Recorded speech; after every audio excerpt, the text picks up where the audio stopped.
will make the first move for Gukesh, who has the white pieces.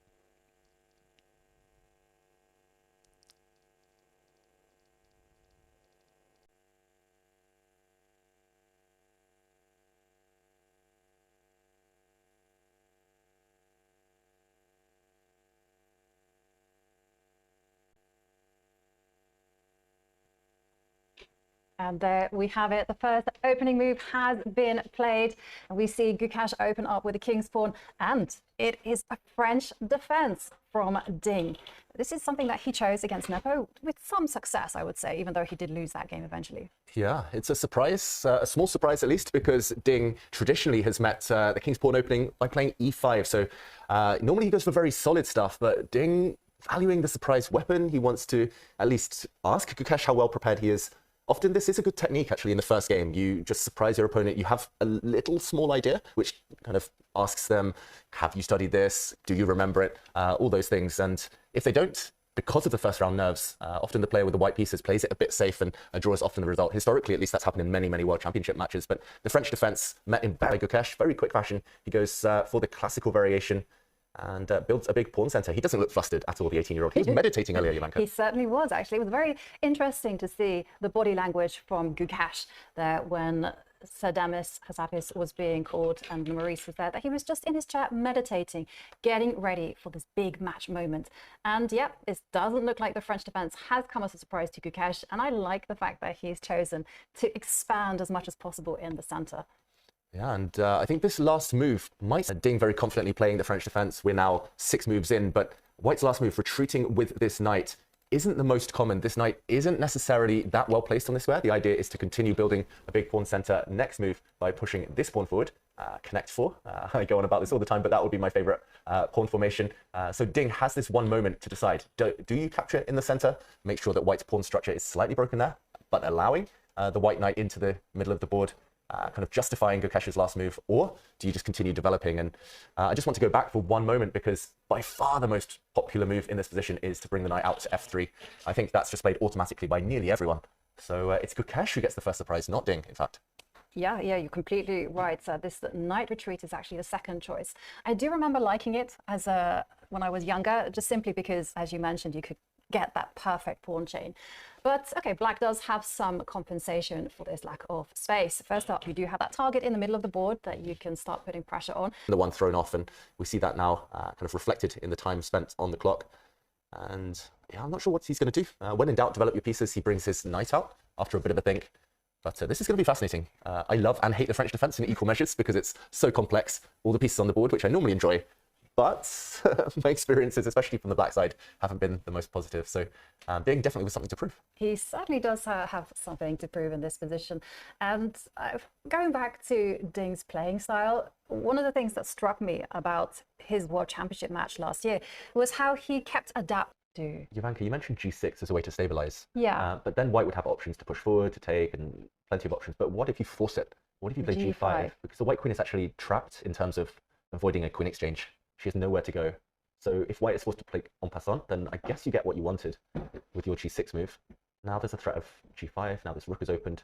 And so now the bishop needs to move away. If the white bishop moves away, then at the very least, I mean, firstly you could castle, but at the very least you can defend with a rook. This pawn, and oh wow, he goes back. He doesn't even play queen to f4. Maybe he's scared of this one that we were just showing. Queen to e1 instead. Well, we were really blasé here because we just looked at bishop to g5 and said, haha, the queen is trapped. Wow, I mean, unexpected. This rook is hit, and bishop to d2 is a threat. I mean, I guess the e2 square is available for the white queen, but maybe rook only, c2. yeah, only move rook c2. Okay. This is scary. I was looking at bishop a4, and but I guess White would start counterattacking there. This looks, I've got to say, terrible for Gukesh though. Yeah, but if he can get away with it, if you know, sometimes you have these positions where one side is awkwardly placed, shall we say, for a few moves, but then you start to go f6. Be slightly less ambitious. So it's the safer move, but rook takes c3 is so natural. If you start with it, don't see anything wrong with it. You have to play it. And he plays rook takes c3. Okay, and I think a good choice. Good choice, absolutely. Probably. We'll figure it out with hindsight. But... Yeah, so now we were looking at White's moves. White can play pawn takes e6, rook takes rook. No other attacks or captures or threats. Yeah, it's got to be one of those, I think. I don't really see anything else. You can't keep the tension now. Rook takes b2 never works. We pointed that out earlier because the black rook defends 5. I'm not sure if that kind of creates any extra options. I mean, it looks so tempting to move this bishop out of the way, discovered attack against the black queen, but there's nothing else really on dark squares that isn't defended. So there's no real good discoveries. It's just this white queen, she's so poorly placed. If she were anywhere else, this would be a real fight. Yeah. Well, we would transpose after f takes e6. Black would be more or less obliged to go bishop takes e6. And this is the thing. But I wasn't sure because there's rook takes rook. Yeah, maybe we can flick in rook takes rook. It looks like I'm walking into a pin, but now e5, and the whole idea was to get this pawn with a check. Still complicated though. Bishop takes. I mean, it's still not even game over here. You drop back with the bishop. Yeah, and still continues. Both kings in danger. Maybe we can... Needs to move Gukesh. Right, because the clock is ticking down to 2 minutes, so maybe we can get a full camera view of Gukesh. 8 moves to make the time control. 8 moves in 2 minutes. That's physically already difficult. It's one move every 10-15 seconds at this point. Yep, you have to have good instincts at this point. It's got to move. Queen e3 is better than trading rooks and allowing the queens to come off. You need to keep some hope alive.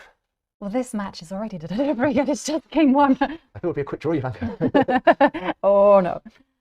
Nothing of the sort. And now ticking under the minute and 20 seconds. Oh, he's going to have to make 8 moves in 1 minute.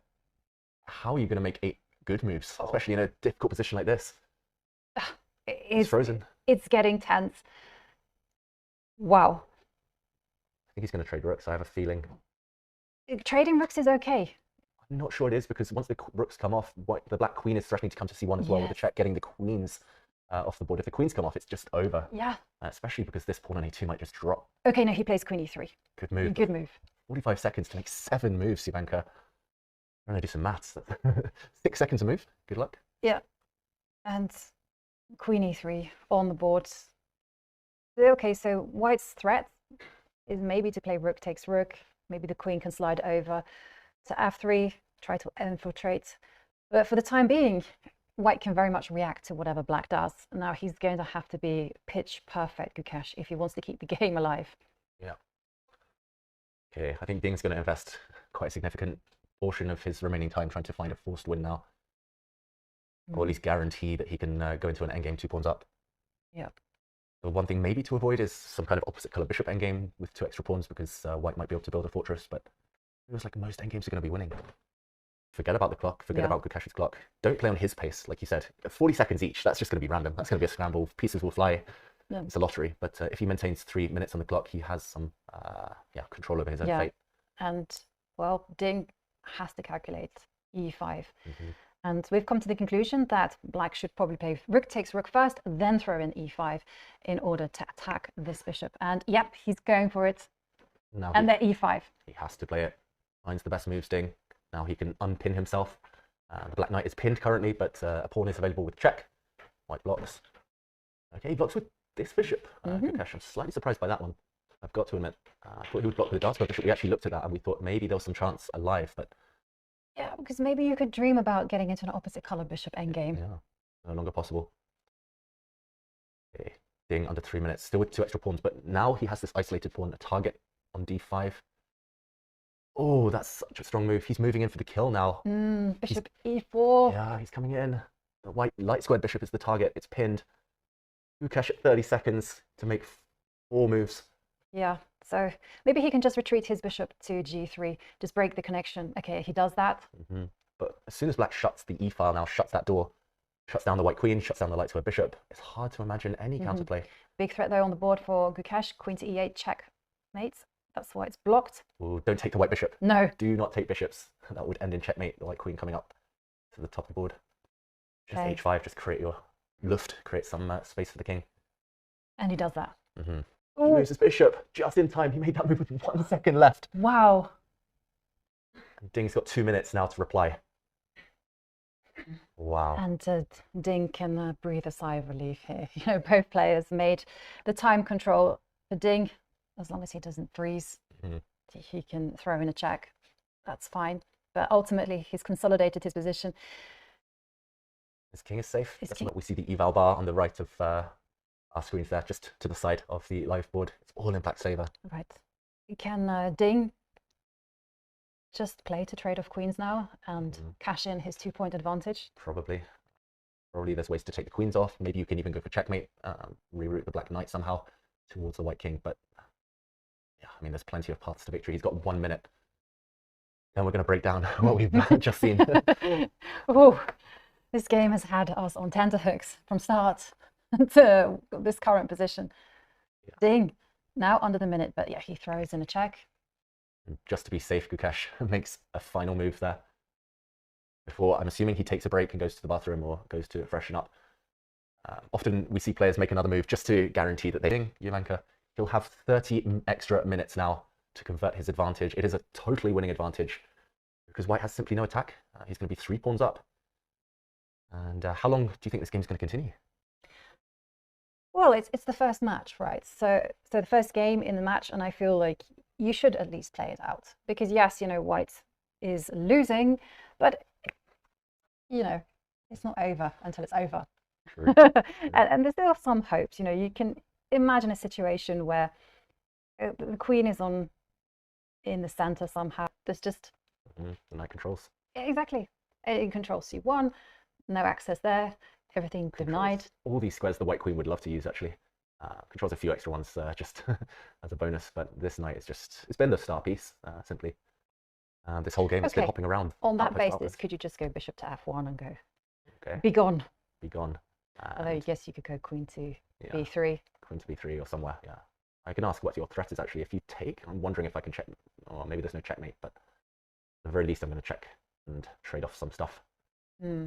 Last case, last resort for Ding as well. That's if he doesn't, well, this is a whole new level of scrutiny. Totally. I mean, all eyes of the world are on this match right now. We're feeling for Gukesh because he went all guns blazing right from the opening. You know, he rose to the challenge and it just didn't work out for him. Yeah, not quite at his best yet, but we expect that he will come back swinging, come back fighting because he's got that mentality. We talk about his maturity as a teenager. It's just phenomenal. He just, I mean, I remember as well at the 2022 Olympiad when he lost that heartbreaking game against Abdus Sattarov. And he still came back after that, spotted that. That's why he took the break to the bathroom. Yeah, this is over in multiple ways. He does make another move, so he's going to fight on a little bit. He gives a check. Yeah, the black king, though, the winning move. This might force a resignation. If he'd gone the other way, then queen takes bishop, comes with check. Handshake. We'll break down those key final moments a bit later. Ding takes the win, though. The first game of the World Championship goes in Ding Liren's favor. Yeah, a win with the black pieces. What a game to kick off this historical match. Wow. It's entertained us with many aspects.